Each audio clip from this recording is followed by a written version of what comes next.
দুর্লভ জন্ম। কবি রবীন্দ্রনাথ ঠাকুর।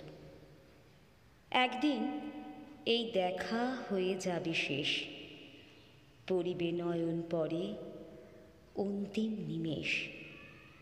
পরদিনে এই মতো পোহাইবে রাত, জাগ্রত জগৎ পরে জাগিবে প্রভাত। কলরবে চলিবেক সংসারের খেলা, সুখে দুঃখে ঘরে ঘরে বহি যাবে বেলা। সে কথা স্মরণ করি নিখিলের পানে, আমি আজি চেয়ে আছি উৎসুক নয়নে। যাহা কিছু হেরি চোখে কিছু তুচ্ছ নয়, সকলে দুর্লভ বলে আজই মনে হয়।